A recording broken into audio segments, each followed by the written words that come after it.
यहीं से भगवान श्री कृष्ण को वासुदेव जी टोकरे में रख के उस पार गोकुल लेके गए हैं। यही मामा कंस रहते थे और यहीं से मामा जी का राज चलता था भैया जी। ब्रिज 84 कोस में और 4 गांव निज धाम, वृंदावन और मधुपुरी सो बरसा नंद गाँव। देखो अभी हम मथुरा के यमुना मैया विश्राम घाट पर हैं और जैसे अब हम चल रहे हैं गोकुल की ओर। सामने जैसे देख रहे हैं पूरा हरा भरा जंगल है।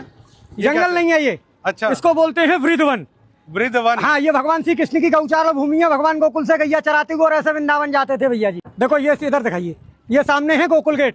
जब भगवान को रात को 12 बजे वासुदेव जी टोकरे में रख के उस पार से इस पार गोकुल लेके आए हैं। इत मथुरा इत गोकुल नगरी, बीच बहते हैं यमुना गहरी, तो भगवान को यहीं से लेके आए। तो भैया जिस तरीके से मथुरा आज से मतलब 100 साल पहले रहा होगा, आज भी वैसे नहीं, 100 साल नहीं। मथुरा द्वापर में भी थी, मथुरा त्रेता में भी थी और मथुरा आज भी है और अनंत काल तक रहेगी। मथुरापुरी को ब्रजमंडल बोला जाता है। अब देखो ये सामने कंस का किला है भैया जी।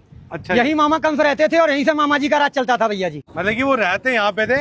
हाँ। और जेल उन्होंने कहीं और बनाई। जेल 1 किलोमीटर है यहाँ से। जो भगवान श्री कृष्ण का जन्म हुआ, देवकी वसुदेव जी को कंस बंद कर रखता, वो 1 किलोमीटर है यहाँ से। और कंस का अखाड़ा यहाँ से 1.5 किलोमीटर है, जहाँ भगवान का कंस के साथ में युद्ध हुआ है। क्योंकि भगवान के साथ में कंस का जो शस्त्र युद्ध नहीं हुआ, मल्ल युद्ध हुआ। भगवान ने ब्रज में 4 चीज तो की नहीं। कभी पैर में पादुका नहीं पहनी भगवान ने। दूसरे नंबर भगवान ने कभी मुकुट धारण नहीं किया। तीसरे नंबर भगवान ने कोई शस्त्र ग्रहण नहीं किया और भगवान ने कभी शरीर पर कपड़े नहीं पहने। भगवान कृष्ण ने? हाँ, भगवान यशोदा मैया ने काली कमरिया दी थी, भगवान उसी को ओढ़ के रहते थे। और जैसे पीछे देख रहे हैं इनके बारे में बताइए क्या? देखो ये रानी घाट है जहाँ कंस की रानी स्नान करती थी भैया जी। अच्छा, कंस की हाँ, रानी। उसके बराबर में ये वासुदेव घाट है। ऊपर सामने वासुदेव गेट है। यहीं से भगवान श्री कृष्ण को वासुदेव जी टोकरे में रख के उस पार गोकुल लेके गए हैं। अच्छा, सामने मैंने अब आपको बताया गोकुल गेट जी। ये सामने भैया जी स्वामी घाट है। स्वामी घाट? हाँ, स्वामी घाट बोलते हैं इसको।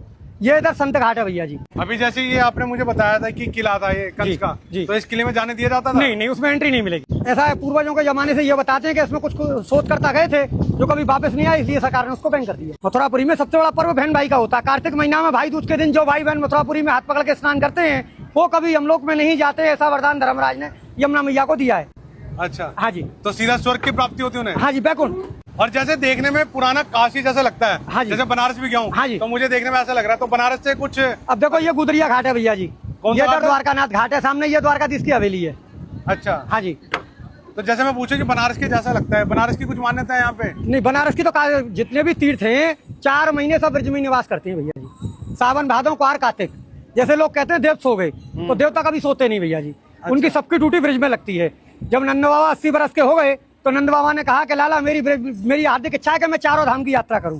अच्छा। तो भगवान ने कहा कि अब दादा अब बड़े बूढ़े हो गए, पहाड़ों पे जाएंगे, गिर पड़ेंगे, इसलिए सब तीर्थों को मैं ब्रज में ही बुला लेता हूँ। तो यहाँ आपको केदारनाथ, बद्रीनाथ, गंगोत्री, यमुनोत्री सब मिलेंगे पूरे ब्रज में। तो मतलब कि अगर कोई 4 धाम की यात्रा करने में असमर्थ है, नहीं तो ब्रज की 4 धाम कर सकता है और फल वो ही प्राप्त होगा आपको। अब ये आगे आपको दिखाऊंगा मैं काशी मरकंड का घाट जो बनारस में है, उसकी स्थापना यहाँ है। और देखो ये है सबसे बड़ा विश्राम घाट। यही जो है मामा कंस को मार के भगवान ने विश्राम किया है।